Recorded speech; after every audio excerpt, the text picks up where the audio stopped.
पाता। ये ईमानी जज्बा हमारे अंदर कब पैदा होगा? हमारी तो इतनी औकात नहीं है कि 1.5 घंटा बैठ करके तकरीर सुन सकें। हम खाक कुर्बानी देंगे। मेरे भाइयों, यहाँ साहबा इकराम जान की कुर्बानी दे रहे हैं, हम दीन इस्लाम के खातिर टाइम की कुर्बानी नहीं दे सकते हैं। देख लीजिए बिहार का माहौल, इतने लोग हैं, जलसे जुलूस का क्या फायदा है? क्या फायदा है? जहां साहबा इकराम, मेरे भाइयों आइए आगे बढ़ते हैं। हजरत हंजला को देखिए, ईमानी जज्बे के ऊपर जरा गौर करिए। हजरत हंजला की नई नई शादी हुई है, नई नई शादी हुई है। हजरत हंजला की आज शबे उरूसी है, शबे जुफाफ है। हाँ हाँ, जिसको हम अपनी जुबान में गोल्डन नाइट बोलते हैं, सुहागरात बोला करते हैं। आज हजरत हंजला की नई नई शादी हुई है। इनको थोड़ा किनारे कर दीजिए, नहीं हम भी सो जाएंगे। डब्लू भाई आप किनारे हो जाइए, नहीं मुझे भी नींद आ जाएगी।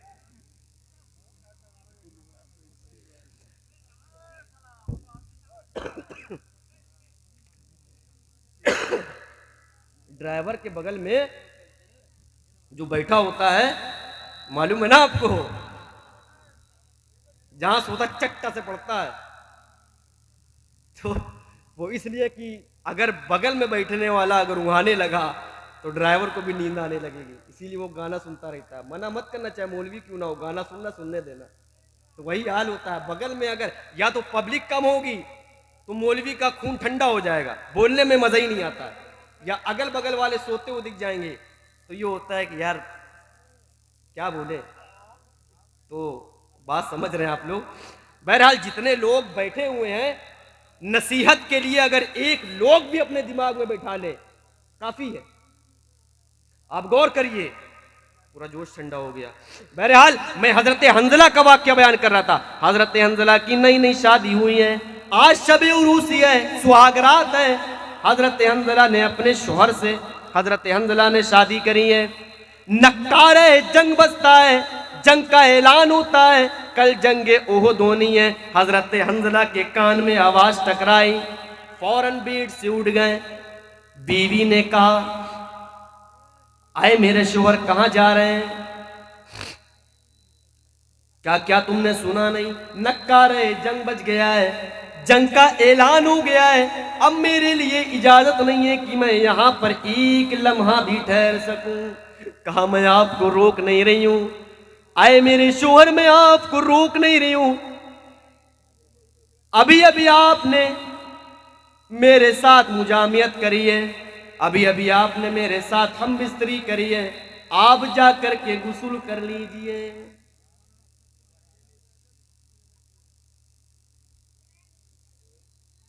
तमाचे पड़ रहे होंगे औरतों के, है ऐसा ईमान औरतों के अंदर? आज शबे उरूसी है, सुहागरात है, और क्या कह रही हजरत हंजला की बीवी, आए मेरे शोहर, मैं आपको जंग में जाने से नहीं रोक रही हूं, मैं तो ये कह रही हूं कि आप जाकर के गुस्ल कर लीजिए। हजरत हंजला जवाब देते हैं, ऐ मेरी बीवी, मेरे पास इतना वक्त नहीं है कि मैं जाकर के गुस्ल करूं, अल्लाह सुब्हानहू तआला मेरी नियत जानता है। इतना कहने के बाद बाहर निकले, घोड़े को तैयार किया, घोड़े को एड़ लगाई, घोड़े पे सवार होते हैं। हजरत हंजला की बीवी प्यासी बड़ी निगाहों से देख रही हैं, आंखों में आंसू हैं, और जंग की कामयाबी व कामरानी के लिए दुआ कर रही हैं। और हजरत हंजला जाते जाते क्या अल्फाज कहते हैं, आए मेरी बीवी, मैं जंग से वापस आ जाऊं तो ठीक, अगर वापस ना आऊं तो तुम जवान हो, अभी अभी तुम्हारी शादी हुई है, तुम जवान हो, तुम अपनी जवानी बर्बाद ना करना। जब मेरे शहीद होने की खबर तुम तक पहुंचे तो तुम अपनी इद्दत गुजार लेना और दूसरा निकाह कर लेना। चलता हूं, अल्लाह हाफिज। हजरत हंजला जंगे ओहद में शहीद कर दिए गए। वो 70 लाशें जहां पर बिछी हुई हैं, उन्हीं में हजरत हंजला की लाश है, उसी में हजरत हंजला भी शहीद कर दिए गए हैं। हजरत हंजला को दफनाने का वक्त आता है, अल्लाह के नबी कहते हैं हजरत हंजला को दफन किया जाए। आपकी बीवी आड़े आती हैं, आए अल्लाह के नबी मेरे शोहर हंजला को दफन मत कीजिए। अल्लाह के नबी कहते हैं रुक जाओ, क्या बात है? आपकी बीवी कहती हैं आज शब उरूसी थी, आज गोल्डन नाइट थी, मेरे शोहर ने मेरे साथ मुजामियत करी है, अल्लाह के रसूल इनको गुस्ल दे दीजिए। अल्लाह के नबी फरमाते हैं आए हंजला की बीवी, क्या तुम्हें मसला नहीं मालूम? शहीद को ना तो कफन पहनाया जाता है ना तो उसको गुस्ल दिया जाता है। हजरत हंजला की बीवी कहती है अल्लाह के रसूल मैं गुस्ले जनाजे की बात नहीं कर रही हूँ, मैं तो गुस्ले जनाबत की बात कर रही हूँ। आज इनकी नई नई शादी हुई थी, नक्कारे जंग सुना, फौरन जंग के लिए रवाना हो गए। उन्होंने मेरे साथ तम बिस्तरी करी थी। अल्लाह के रसूल मैं गुस्ले जनाजे की बात नहीं कर रही हूँ, गुस्ले जनाबत की बात कर रही हूँ। हम बिस्तरी करी गई थी। अल्लाह के नबी खामोश रहे। थोड़ी देर खामोश होने के बाद फरमाया आए मेरे सहाबा हंजला को कब्र के अंदर लेटाओ, हंजला को दफन कर दो। आपकी बीवी कहती है अल्लाह के रसूल मेरी रिक्वेस्ट का क्या होगा, मेरी इल्तमास का आपने क्या किया? अल्लाह के नबी ने क्या जवाब दिया? मेरे साथियों जरा गौर करिए। अल्लाह के नबी ने कहा आए हंजला की बीवी तुम्हारी रिक्वेस्ट का मैं क्या जवाब दूंगा? अरे तुम्हारी रिक्वेस्ट को तो अल्लाह ने 7वें आसमान से सुन लिया है और अल्लाह ने एक लश्कर फरिश्तों का जमीन के अंदर भेज दिया है। मेरी बीवी आए हंजला की बीवी, आज से तुम्हारा शोहर हंजला नहीं बल्कि आज से दुनिया इसको हंजला के नाम से नहीं गसीलुल मलाइका के नाम से जानेगी। फरिश्तों का गुस्ल दिया हुआ। मेरे प्यारे साथियों वो कौन सा जज्बा था जो नई नवेली दुल्हन को लोग छोड़कर चले जाया करते थे? वो कौन सा जज्बा था जो औरतें भी कहा करती थी? मेरे प्यारे साथियों जरा तसव्वुर करिए और अंदाजा लगाइए। कुछ वक्त गुजर गया। कुछ वक्त गुजर जाने के बाद अल्लाह के नबी हजरत हंजला की बीवी के पास पहुंचे। कहने लगे मैंने सुना है कि तुम्हारे शोहर ने जाते जाते तुम्हें नसीहत करी थी, मैं जंग से वापस आ जाऊं तो ठीक, और वापस ना आऊं तो इज्जत गुजारने के बाद दूसरा निकाह कर लेना, अपनी जवानी को बर्बाद मत करना। अय हंजला की बीवी तुम अभी जवान हो, निकाह कर लो। मेरी प्यारी मां और बहनों सुनो, क्या अल्फाज थे हजरत हंजला की बीवी के। क्या कहा? फरमाया अल्लाह के नबी मेरे शोहर ने मुझे नसीहत तो करी थी, लेकिन कितना अच्छा होगा कल कयामत के दिन जब इलाह आलमीन ऐलान करेगा आए फरिश्तों हंजला को जन्नत में लेकर के जाओ, मैं पीछे से आऊंगी और हंजला का दामन पकड़ूंगी और कहूंगी आए हंजला मैं तेरी बीवी हूं, मैं तेरे इंतजार में पूरी जवानी बर्बाद कर दी है, मैंने तेरे इंतजार में बुढ़ापा काट दिया है, मैंने तेरे इंतजार में अपनी पूरी जिंदगी बर्बाद कर दी है, इस इंतजार में कि मैं दुनिया में तेरी ना हो सकी, कम से कम कयामत के दिन मैं तेरी हो सकूं। ये ईमान है। और तो गौर करिए मेरे प्यारे साथियों,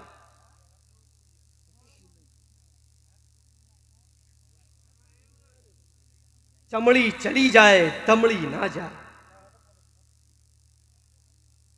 हम वक्त का लिहाज नहीं रख सकते, वक्त की कुर्बानी नहीं दे सकते, माल की कुर्बानी नहीं दे सकते, जान की कुर्बानी क्या खाक देंगे? ऐसे ईमान वाले लोग हुआ करते थे और ऐसी औरतें मिसाली खातून हुआ करती थीं। गौर करिए, बाजारों में घूमोगी बेपर्दगी के साथ, पाकिस्तानी सीरियल देखोगी, चार लोग बैठ करके चुगली करोगी, एक दूसरे की बुराई करोगी, तो तुम्हारे घर में शैतान पैदा नहीं होंगे तो क्या इब्ने तैमिया पैदा होंगे? शादी के बाद तुम ये उम्मीद लगाओ हमारा लड़का नेक पैदा होना चाहिए, हमारा लड़का शरीफ पैदा होना चाहिए, हमारा लड़का ऐसा पैदा हो, हमारी औलाद ऐसी हो जो बुढ़ापे का सहारा बने, तो ऐसी औलादें माफ करिएगा नहीं पैदा होंगी। इसलिए क्योंकि ईमानी जज्बा हमारे अंदर से खत्म हो गया है। आज आप देख लीजिए घर घर का माहौल, चाहे शहर हो चाहे गांव हो, हम तो जान की कुर्बानी की बात कर रहे हैं, बहुत बड़ी बात है। अभी जान देने की यहीं पर बात हो जाए तो सबसे पहले को मैं ही भाग जाऊं। इस्लाम कुर्बानी मांगता है, कभी माल की कुर्बानी तो कभी जान की कुर्बानी, कभी वक्त की कुर्बानी। हमने क्या किया इस्लाम के लिए? बिहार के लोगों, यूट्यूब के जरिए मेरी बात को दूसरों तक पहुंचाना। तुमने इतिहास बनाया है जलसों के मामले में और आगे भी बनाते रहोगे।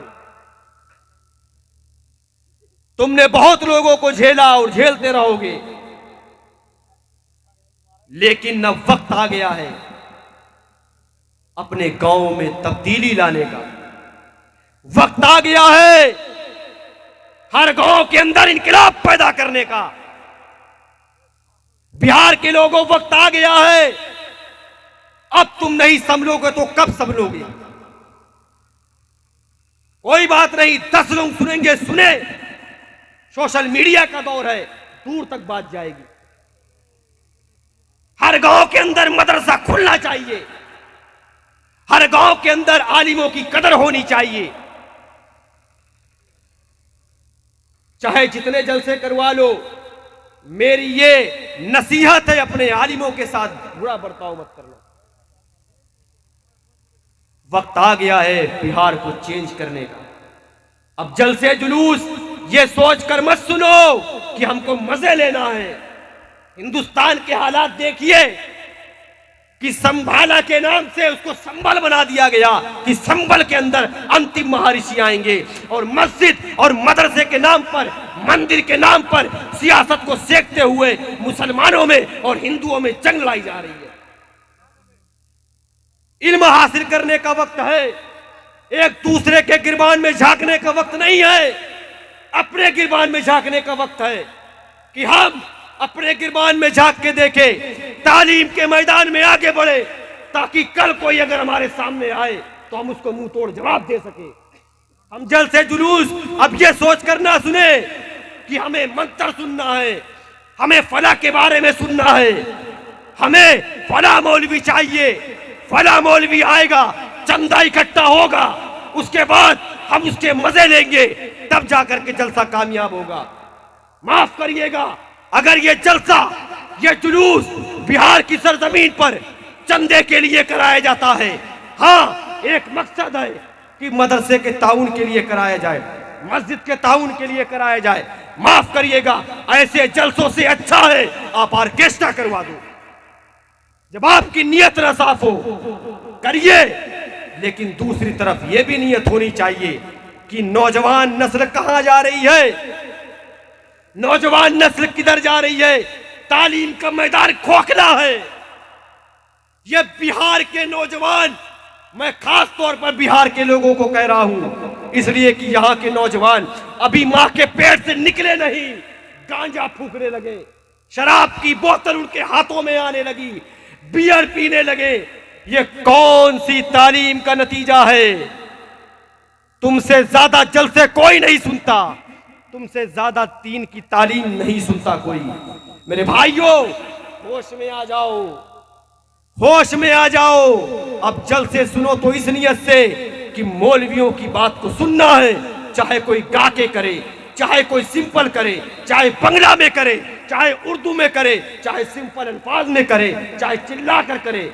हमारा मकसद होना चाहिए, दीन इस्लाम की बात हो रही है, हमें उसको सुनना है, उसको जानना है। अमल ना कर सको कोई बात नहीं, एक न एक दिन तो अमल करना है, लेकिन जानकारी होना तो।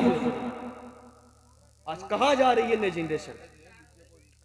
मेरे भाइयों, गौर करिए, ईमानी जज्बे का आप आलम देखिए, किस तरीके की खातून हुआ करती थी। मैं बयान ये कर रहा था हजरत हंजला की बीवी का वाकया कि उन्होंने कहा ठीक है जाइए आप, मैं आपको नहीं रोक रही हूं, आप जाना चाहते हैं चले जाइए। देखिए अल्लाह के नबी सल्लल्लाहु अलैहि वसल्लम की फूफी हजरत सफिया, उसी जंगे ओहद में हजरत हमजा शहीद हुए। उसी जंगे ओहद में, सब जंगे ओहद का वाक्य बयान कर रहा हूं। हजरत अब्दुल्ला इब्ने जहाश जंगे ओहद में शहीद हुए। 70 सहाबा शहीद हुए थे। मैं अगर सिर्फ जंगे ओहद के बारे में बयान करने लगूं 3-4 घंटा कम पड़ जाएगा। जो 70 सहाबा इकराम उस जंगे ओहद के अंदर शहीद किए गए, मेरे भाइयों, उनमें से एक मुसअब बिन उमैर रज़ियल्लाहु ताला अन्हु थे। जानते हैं ये कौन थे? अल्लाह के नबी सल्लल्लाहु अलैहि वसल्लम के जब मुसअब बिन उमैर को देखा तो उनकी आंखों में आंसू आ गए, रोने लगे। उनके सर को ढाका जा रहा है तो पैर खुल जा रहा है, पैर को ढापा जा रहा है तो सर खुल जा रहा है। अल्लाह के नबी ये मंजर देख करके रो रहे हैं और सहाबा इकराम से कहने लगे, सहाबा इकराम ने पूछा, अल्लाह के रसूल क्या बात है, आपने 69 लाशों को देख करके इतना नहीं रोए जितना आप मुसअब बिन उमैर की लाश को देखकर रो रहे हैं। जानते अल्लाह के रसूल ने क्या कहा था? आए मेरे साहबा, ये वही मुसअब बिन उमैर है, ये वही मुसअब बिन उमैर है जो एक दिन में एक कपड़ा पहना करते थे। आहा, एक बार जो कपड़ा पहना करते थे दोबारा वो कपड़ा अपने जिस्म में नहीं पहना करते थे, फकीर और गरीब को दे दिया करते थे। ये वही मुसअब बिन उमैर है। जब रास्ते से निकलते थे तो रास्ते में रहने वाले बैठने वाले लोग समझ जाया करते थे उनकी खुशबू सूंघ करके, आज मुसअब बिन उमैर का गुजर हुआ है, मुसअब बिन उमैर आने वाले हैं। ये वही मुसअब बिन उमैर है जो करोड़पति हुआ करते थे, लेकिन जब इस्लाम ले आए इनको एक कफन तक के मैसर ना हुआ। सर ढाका जा रहा है तो पैर खुला जा रहा है, पैर ढापा जा रहा है तो सर खुला जा रहा है। अल्लाह के नबी कहते हैं, आए मुसअब बिन उमैर, मैं कितना बेबस हूँ, मैं कितना ज्यादा कमजोर हूँ। तू दुनिया के अंदर इतने इतने लिबास बदला करता था, लेकिन ये मोहम्मद तुझे एक कफन तक के ना दे सका। आए मुसअब बिन उमैर, मैं तेरे पैर पे घास डाल रहा हूँ। तू कल कयामत के दिन जब उठाया जाएगा तो जन्नती लिबास में उठाया जाएगा। अल्लाह तुझको जन्नती लिबास अता फरमाए। मेरे भाइयों, ये मुसअब बिन उमैर है। इन्हीं शहीदों में हजरत हमजा रज़ियल्लाहु ताला अन्हु भी हैं। हजरत हमजा शहीद कर दिए गए, उनकी गर्दन को काट दिया गया, पेट फाड़ा गया, सीने को चाक किया गया, कलेजा निकाला गया, चबाने की कोशिश करी गई, थूक दिया, कान काटा गया, नाक काटी गई, जुबान काटी गई, उसका हार बनाया। हार बनाने के बाद अपने गले में टांगा और कलेजे को मुंह में चबाने की कोशिश करी जा रही है, कलेजा फेंक दिया। अल्लाह के नबी ने अपने चाचा की लाश को देखा, कान कटा हुआ है, नाक कटी हुई है, जुबान निकली हुई है, कलेजा बाहर निकला हुआ है, पेट फटा हुआ है। अल्लाह के नबी सल्लल्लाहु अलैहि वसल्लम की आंखों में आंसू आ गए। नबी अकरम ने जब अपने चाचा की लाश को देखा फरमाया, आए मेरे चाचा, अंता सैयदुश शुहदा, आज से तुम हमजा नहीं, आज से तुम तमाम शहीदों के सरदार हो। पीछे से सफिया आई, आपकी बहन, हजरत हमजा की बहन आई, नबी अकरम की फूफी आई। खबर मिलती है मेरा भाई जंग में शहीद कर दिया गया है। अल्लाह के नबी कहते हैं, मेरे साहबा, सफिया को रोका जाए। साहबा इकराम ने रोक दिया, नहीं नहीं, आपको जाने की इजाजत नहीं है, आप अंदर नहीं जा सकती हैं। कहा ये हुक्म किसका है? फरमाया अल्लाह के नबी का हुक्म है। कहा मेरे भतीजे को बुलाओ, मोहम्मद इब्ने अब्दुल्ला को बुलाओ। अल्लाह के नबी अपनी फूफी सफिया के पास जाते हैं, कहते हैं सफिया तुम अपने भाई की लाश को नहीं देख सकोगी, लिहाजा वापस चली जाओ। हजरत सफिया कहती हैं, अल्लाह के नबी, मुझे खबर मिल चुकी है, मेरा भाई जंगे उहुद में शहीद कर दिया गया है। उसके कान काट दिया गया है, उसकी नाक काट दी गई है, उसका हार बना करके गले में पहना गया है, उसका कलेजा निकाल करके चबाया गया है। अल्लाह के रसूल, मुझे इजाजत दीजिए, मैं अपने भाई की लाश को देखूं, मैं अपने भाई की लाश को देखूं। अल्लाह के नबी ने आंसू पोंछने के बाद हजरत सफिया से कहा, आए सफिया, जाओ, तुम्हारे भाई की लाश रखी हुई है, जाओ अपने भाई की लाश को देख लो। हजरत सफिया हजरत हमजा की लाश के सामने खड़ी होती हैं, क्या देखती हैं? मेरे भाई का कान कटा हुआ है, नाक कटी हुई है, जुबान कटी हुई है, पेट फटा हुआ है, कलेजा चबा हुआ किनारे पड़ा हुआ है। रोने लगती हैं, दहाड़ मार मार कर चीख चीख करके रोने लगती हैं। अल्लाह के नबी कहते हैं, अरे मेरी फूफी, मैंने तुमसे कहा था तुम अपने भाई की लाश को ना देख सकोगी, तुम अपने भाई की लाश को देख करके बर्दाश्त ना कर सकोगी। मेरी प्यारी माँ और बहनों, जरा गौर करो, हजरत सफिया का जवाब सुनो। हजरत सफिया कहती है, आए मेरे सरताज, आए अल्लाह के नबी, आए मेरे भतीजे, मैं इसलिए नहीं रो रही हूं कि मेरा भाई इतनी बेरहमी से शहीद कर दिया गया है, कान काट दिए गए, नाक काट दिया गया, जुबान काट दी गई, कलेजा चबा लिया गया, बल्कि मैं इसलिए रो रही हूं कि मैं तो अल्लाह से दुआ कर रही हूं, इलामीन, काश मेरे 70 भाई होते, 70 भाई होते, और वो 70 भाई भी अल्लाह की राह में शहीद कर दिए जाते।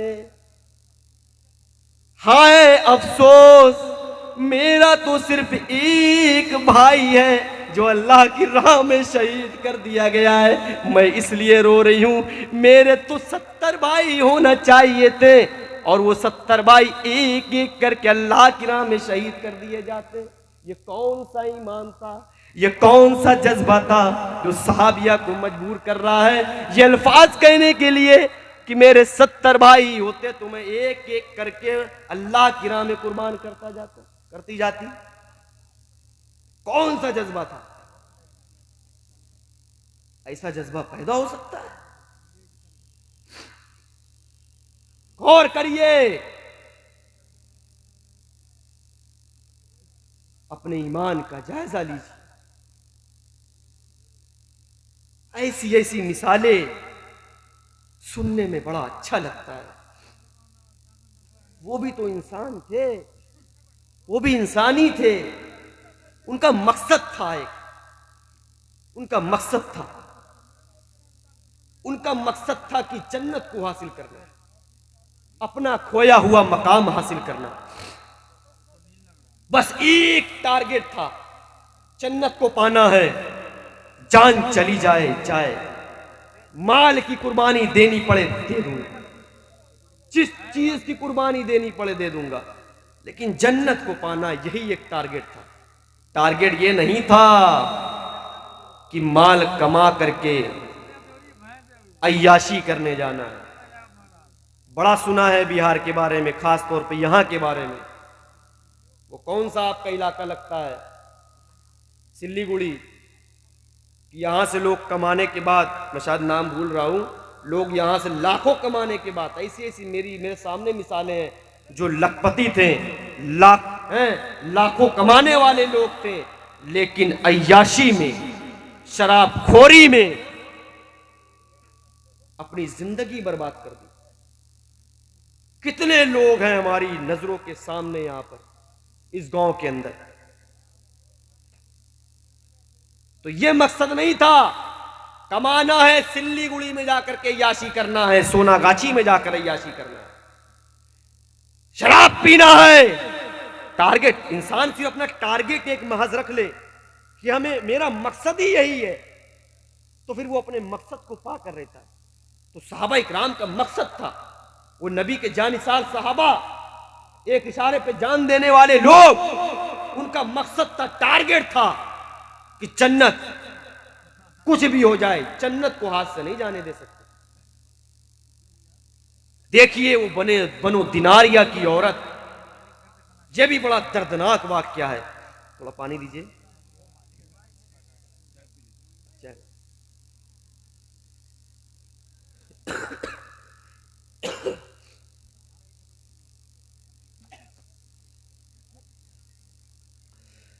बनो दिनारिया की खातून, ये भी जंगे उहुद में कामरानी की दुआ कर रही है।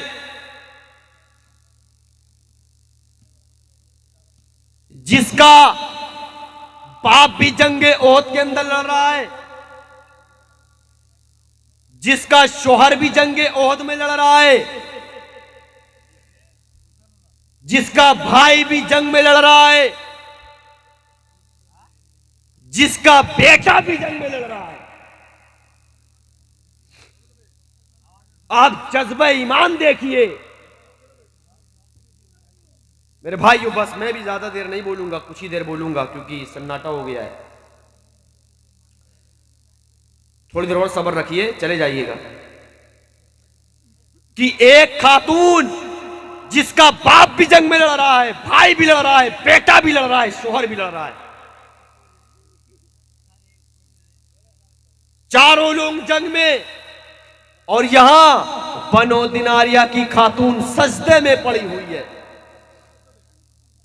वो बूढ़ी औरत सजदे में है और जानते हैं जंग की कामयाबी के लिए दुआ कर रही है। इधर बूढ़ी खातून सजदे में है। एक नौजवान घोड़ा लेकर के आया। आए बूढ़ी मां, सजदे से उठो। कहा क्या बात है? कहा बूढ़ी मां, तेरा बाप जंग में शहीद कर दिया गया है। बाप के शहीद होने की खबर मिली, कलेजे को पकड़ा। कहने लगी मैंने अपने बाप के बारे में न पूछा, मैंने फातिमा के बाप के बारे में पूछा, रुकैया के बाप के बारे में पूछा। रुकैया का बाप कैसा है? कहने लगे अल्हम्दुलिल्लाह वो ठीक है। फिर सजदे में चली गई। इलाहा अमीन, मुसलमानों को कामयाबी अता फरमाना, जंग में जीत अता फरमाना। इलाहा अमीन, मुसलमानों को कामयाब कर। एक नौजवान फिर घोड़ा दौड़ाता हुआ आया। कहने लगा ऐ बनो दिनारिया की खातून, ऐ बूढ़ी मां, तुम्हारा शोहर उस जंग में शहीद कर दिया गया है। अपने आप को संभाली। कहने लगी मैंने अपने शोहर के बारे में ना पूछा, मुझे खदीजा के शोहर के बारे में बता, आयशा के शोहर के बारे में बता, वो कैसे हैं? कहने लगे अल्हम्दुलिल्लाह वो ठीक है। चल जाओ वापस, उनकी खबर लेकर के आना। आंखों में आंसू हैं, सजदे में चली गई। आय अल्लाह, मुसलमानों को कामयाबी अता फरमाना। फिर एक नौजवान आया घोड़ा दौड़ाते हुए। कहने लगा मां, उस जंग के अंदर तेरा भाई भी शहीद कर दिया गया है। आंसुओं को संभाला। कहने लगी मैंने अपने भाई के बारे में सवाल ना किया, मुझे ये बता अली का भाई कैसा है, मुझे ये बता मुसलमानों का भाई कैसा है, मुहम्मदुर रसूलुल्लाह कैसे हैं? कहने लगा अल्हम्दुलिल्लाह वो ठीक है। आंसू पोंछती है, सजदे में चली गई। कामयाबी व कामरानी की दुआ कर रही है।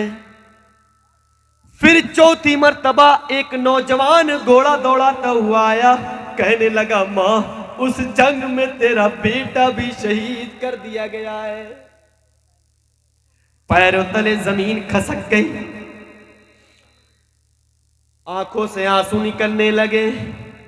दोनों आंखों से आंसू को पोंछती है और कहती है ऐ नौजवान, मैं अपने बेटे के बारे में सवाल नहीं कर रही हूँ, मैं तो अब्दुल्ला के बेटे के बारे में सवाल कर रही हूँ, मैं तो आमना के बेटे के बारे में सवाल कर रही हूँ। मुझे उनके बारे में बता, अब्दुल्ला का बेटा कैसा है, आमना का बेटा कैसा है, मोहम्मदुर रसूलुल्लाह कैसे हैं। मुसाफिर कहता है, घोड़े पे सवार आदमी कहता है, नौजवान अल्हम्दुलिल्लाह वो ठीक है। 70 लाशें मेरे भाई, उस सारे वाकयात जंगे उहुद के मैंने बयान किए हैं। 70 लाशें वहीं पर। उस बूढ़ी खातून आती है, उसको बुलाया जाता है, क्या देखती है, एक तरफ उसका बाप भी शहीद किया हुआ है, बेटा भी शहीद किया हुआ है, शोहर भी शहीद किया हुआ है, चार लाशें वहीं पर बिछी हुई हैं, आंखों में आंसू हैं, रोती हुई कहती है, इलामीन, जब इन चारों को कल कयामत के दिन जन्नत में जाने का ऐलान करना, मेरे भाई को तू जब जन्नत में दाखिल करे, मेरे शोहर को जब तू जन्नत में दाखिल करे, मेरे बाप को तू जब जन्नत में दाखिल करे, मेरे बेटे को तू जब तू जन्नत में दाखिल करे, तो मैं भी पीछे से आऊंगी और कहूंगी, इलामीन, मैंने अपने भाई के गम को किनारे कर दिया, मैंने अपने बाप के गम को किनारे कर दिया, मैंने अपने शोहर के गम को किनारे कर दिया, मैंने पूरी जिंदगी यूं ही इस तरीके से गुजार दी। आए मेरे भाई, अकेले अकेले जन्नत में कहां जा रहे हो, आए मेरे शोहर अकेले अकेले जन्नत में कहां जा रहे हो, आए मेरे बेटे अकेले अकेले जन्नत में कहां जा रहे हो, मुझे भी जन्नत में अपने साथ ले चलो। मेरा दुनिया में कोई ना बचा था, चारों के चारों लोग तुम लोग शहीद कर दिए गए थे, मुझे भी अपने साथ जन्नत के अंदर ले चलो। मेरी प्यारी माँ और बहनों, वो कौन सा जज्बा था कि एक खातून अब उसी जंग में अपना भाई भी खो दिए, अपना शोहर भी खो दिए, अपने बाप को भी खो दिए, अपने बेटे को भी खो दिए। वो कौन सा जज्बा था? वो जज्बे ईमान था, वो ईमान की दौलत थी कि हर कोई जंग में शहीद कर दिया जा रहा है, लेकिन पेशानी पे बल नहीं आ रहा है, पेशानी पे बल नहीं आ रहा। गौर करिए मेरे भाई, तो यही वो साथी है, इन्हीं के बारे में कहा गया है कि वो साथी ऐसे होंगे कि एक इशारे पे जान देने को तैयार हो जाएंगे। वो एक इशारे पे नबी अकरम तो सल्लम के वो अपनी जान का नजराना पेश कर देंगे। ऐसे ऐसे साहबी, एक साहबी रसूल बैसाखी लिए हुए हैं, अल्लाह के नबी कहते हैं जंगे उहुद का मौका है, कौन है जो जन्नत हासिल करना चाहता है? एक लंगड़े लूले साहबी सामने आते हैं, बैसाखी लिए हुए हैं, लंगड़ाते हुए अल्लाह के नबी के पास आए, अल्लाह के रसूल हमें जन्नत चाहिए। अल्लाह के रसूल कहते हैं तुम घर जाओ। कहने लगे अल्लाह के रसूल नहीं, इन हाथों में अभी इतनी ताकत है, मैं कई कई काफिरों को वासिले जहन्नम कर सकता हूँ, मैं कई कई काफिरों को जहन्नम पहुंचा सकता हूँ। अल्लाह के नबी से इतना कहने के बाद वो मैदान जंग में कूद जाते हैं, बैसाखी लिए हुए हैं, लड़ रहे हैं, एक नहीं, दो नहीं, तीन नहीं, चार नहीं, 10-10 काफिरों को वासिले जहन्नम पहुंचाते हैं। मेरे भाइयों, वो कौन सा जज्बा था कि पैरों में ताकत नहीं है, हाथों में बैसाखी लिए हुए हैं, लेकिन ईमान का जज्बा देखिए, एक हाथ से लड़ते लड़ते 10-10 काफिरों को वासिले जहन्नम पहुंचा दे रहे हैं, जहन्नम में पहुंचा दे रहे हैं, और खुद गाजी कहलाए जा रहे हैं। लेकिन आखिर में दुश्मनों की गर्दन से, उनकी धड़ से उनकी गर्दन अलग कर दी जाती है, वो शहीद कर दिए जाते हैं। वो कौन सा जज्बा था मेरे प्यारे साथियों? अल्लाह के नबी सल्लल्लाहु अलैहि वसल्लम का चेहरा जख्मी है, गाल फटा हुआ है, सर फटा हुआ है, कांधा फटा हुआ है, चोट लगी हुई है।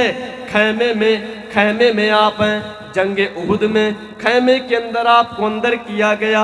अल्लाह के नबी के दांत टूट गए हैं, नबी अकरम के दांत टूटे हुए हैं, जहां की ठुड्डी मुबारक भी आपकी फट गई है, खून निकल रहा है, दांत भी टूटा हुआ है, चेहरे मुबारक से खून निकल रहा है, फटा हुआ है, पेशानी से खून निकल रहा है, सर भी फटा हुआ है, शोल्डर पे भी चोट है, खून निकल रहा है। आहा, हजरत आयशा रजी अल्लाह ताला नो चटाई जलाती हैं। मेरे प्यारे साथियों, उस चटाई को जला करके राख उठाती हैं, नबी अकरम तो सल्लम के जख्म पर रखती हैं।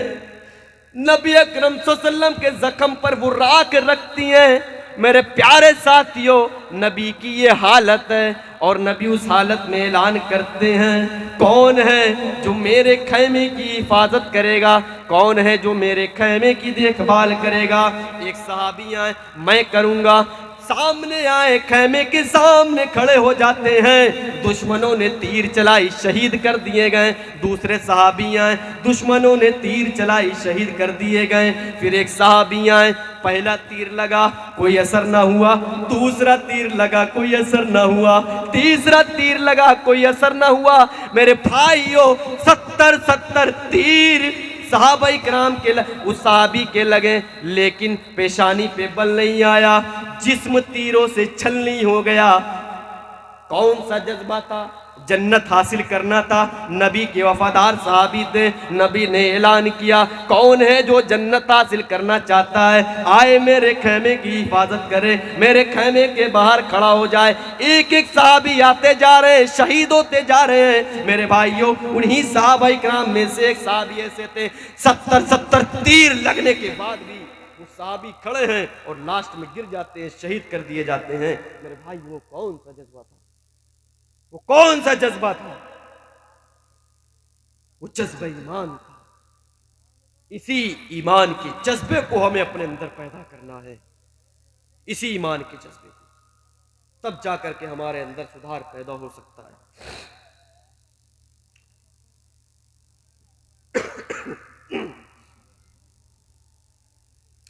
सवा एक हो रहा है, खत्म कर दूं कि और बोलूं?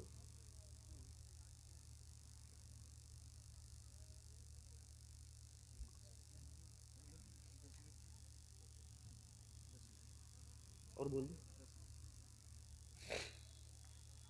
तो मेरे भाइयों, मैं बयान ये कर रहा था कि ये ईमान का जज्बा था कि सहाबाए किराम अपनी जान को जान नहीं समझते थे, नहीं समझते थे। यहां मामला उल्टा है, चमड़ी चली जाए दमड़ी ना जाए। एक तो जान की मिसाल हो गई, वो सहाबाए किराम माल को भी कुछ नहीं समझते थे। एक बड़ा दिलचस्प वाक्य मुझे याद आ गया। हजरत अबू बकर सिद्दीक रज़ियल्लाहु ताला अन्हु के दौर में कहत शाली पड़ जाती है, कहत शाली पड़ गई। लोग भूख की वजह से परेशान थे, तड़प रहे थे। हजरत अबू बकर सिद्दीक रज़ियल्लाहु ताला अन्हु ने लोगों से कहा, फिक्र मत करो, इंशाअल्लाह ताला बहुत जल्द अल्लाह सुब्हानहू ताला हमारी परेशानी को दूर कर देगा। लोगों को तसल्ली दिया और हजरत उस्मान गनी रज़ियल्लाहु ताला अन्हो का कुछ दिन के बाद गल्ले आने थे। 10,000 1,000 ऊंट जो गल्ले से लदे हुए थे वो आने थे मुल्क शाम से। जब वो 1,000 ऊंट गल्ले से लदे हुए मुल्क शाम से मदीना आ गए तो जानते हैं मदीना के अंदर कहत शाली तो थी, बड़े बड़े ताजिर, बड़े बड़े बिजनेसमैन इस खात में बैठे हुए थे कि कहीं से गल्ला उठाएं और उसको ज्यादा दाम में लोगों में बेचें और प्रॉफिट कमाएं। हजरत उस्मान गनी के जब 1,000 ऊंट गल्ले से लदे हुए आए तो बड़े बड़े मदीना के ताजिर, बड़े बड़े बिजनेसमैन जमा हुए, कहने लगे, उस्मान सुना है तुम्हारे पास 1000 ऊंट गल्ले से लदे हुए आए हैं, हम उनका सौदा करना चाहते हैं। हजरत उस्मान ने कहा बोली लगाओ। मेरे भाइयों समझाने के लिए बोल रहा हूं। हजरत उस्मान ने कहा ये गल्ला मैंने 10 लाख का मंगाया है, 10 लाख का मंगाया है। लोगों ने कहा आए उस्मान, हम इसके 12 लाख रुपए देंगे।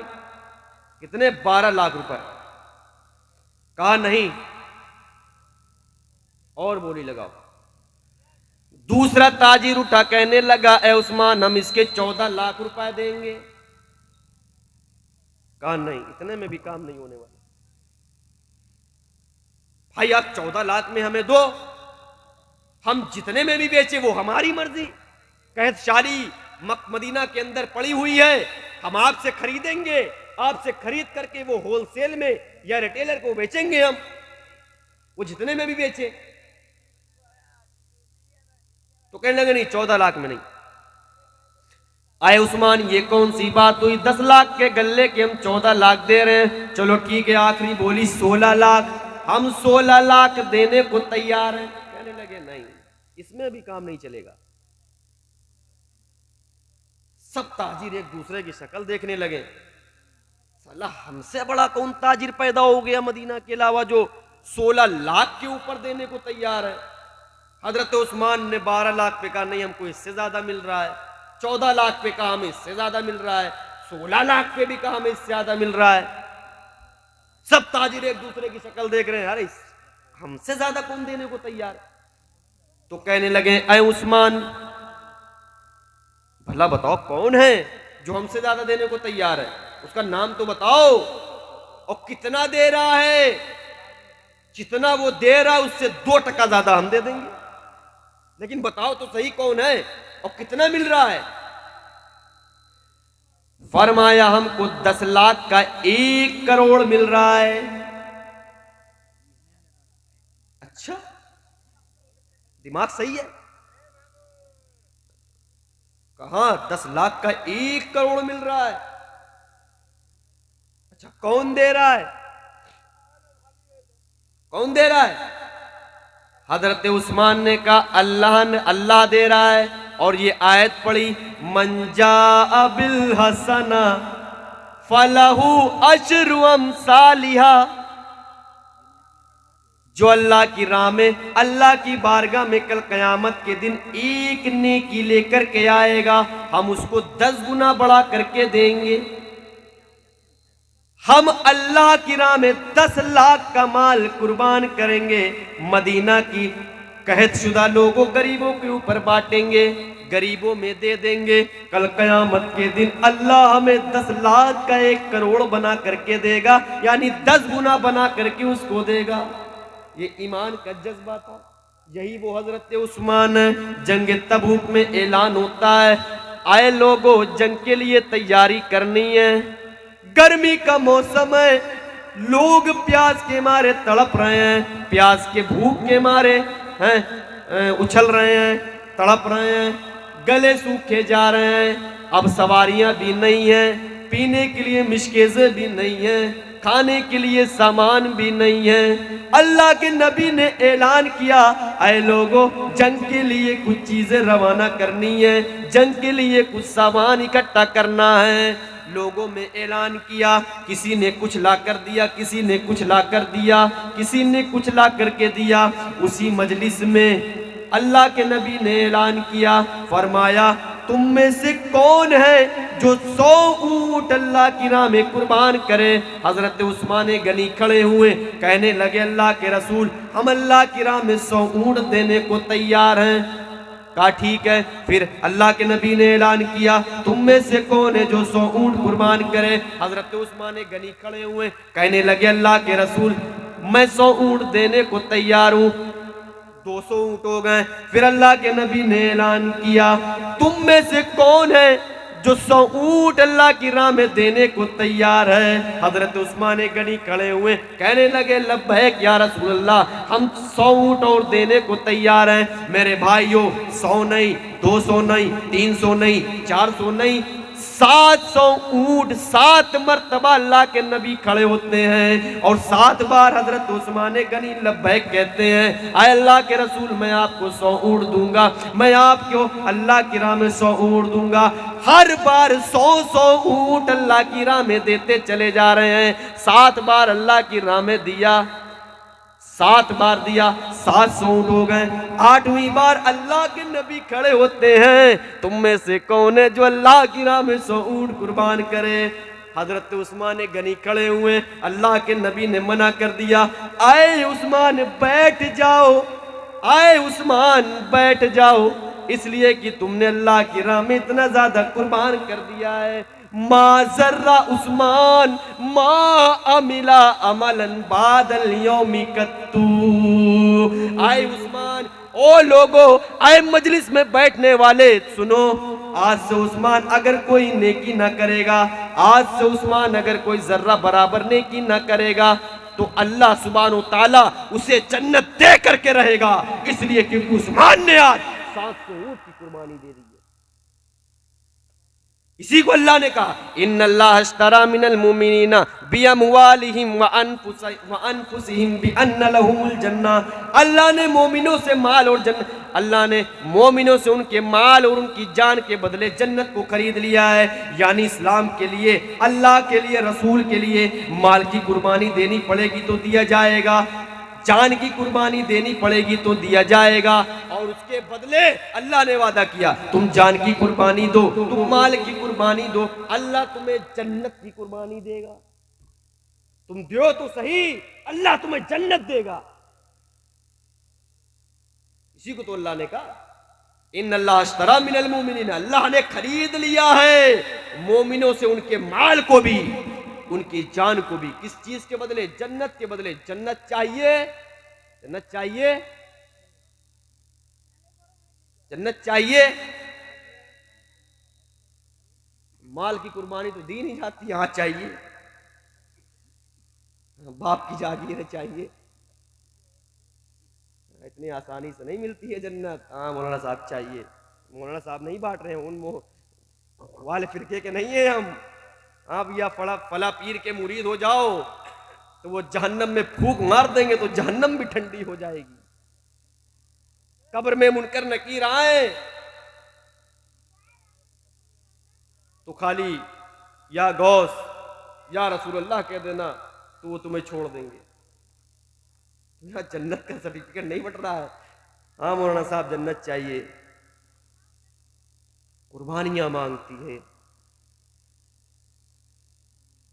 माल की कुर्बानी हम नहीं दे पा रहे तो जान की कुर्बानी क्या देंगे।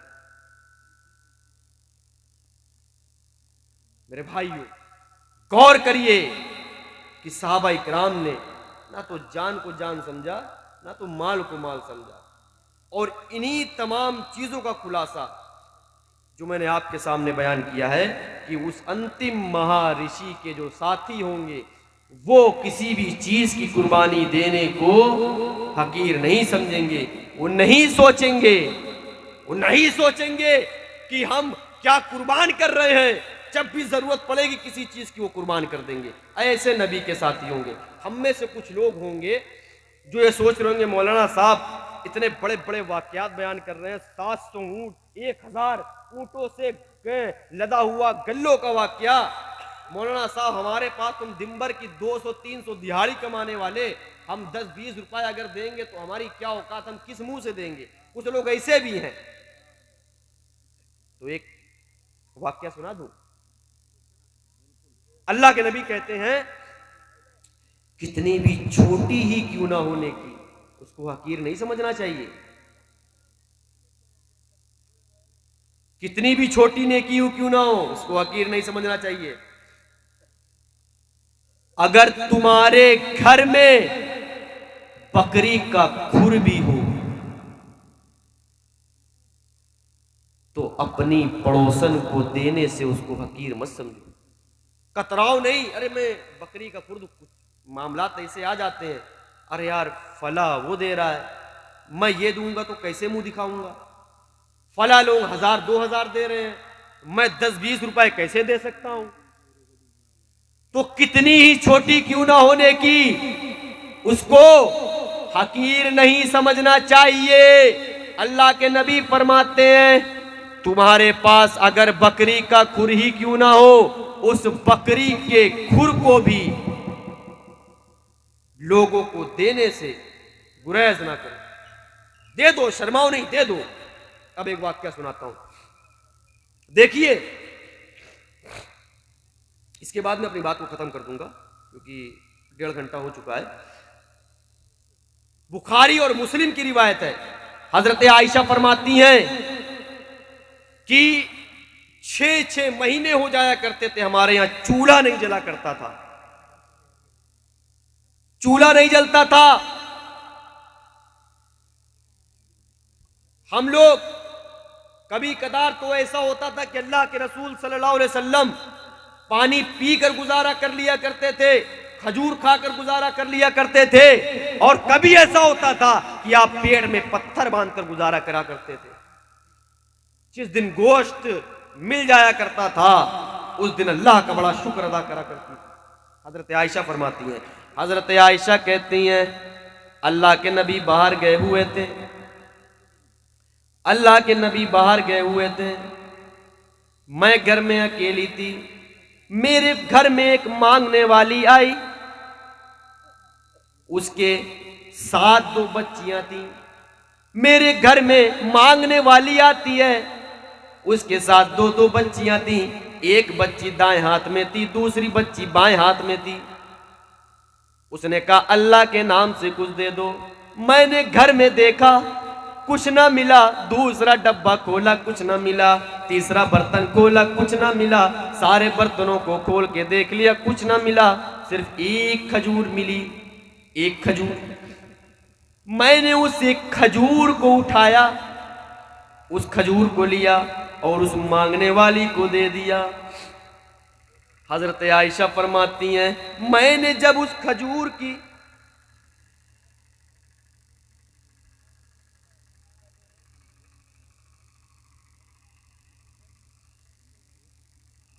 हजरत आयशा कहती हैं कि मैंने उस खजूर को दे दिया मांगने वाली को। हजरत आयशा कहती हैं, मैंने उस खजूर को उस मांगने वाली को दे दिया। जब उसने उस खजूर को लिया, उसके 2 टुकड़े किए, उसकी गुठली को निकाल करके उसके 2 टुकड़े किए, एक को अपनी बच्ची को दे दिया, दूसरा हिस्सा दूसरी बच्ची को दे दिया। वो दोनों बच्चियां खजूर खाने लगी, आधा आधा हिस्सा चबा करके खत्म कर दिए। उस साइला ने, मांगने वाली ने दोबारा सवाल किया, क्या तुम्हारे घर में और खजूर है? हजरत आयशा कहती हैं, मैंने कहा मेरे घर में सिर्फ एक खजूर थी जो मैंने तुमको दे दिया। हजरत आयशा ये मंजर देख करके रोने लगती हैं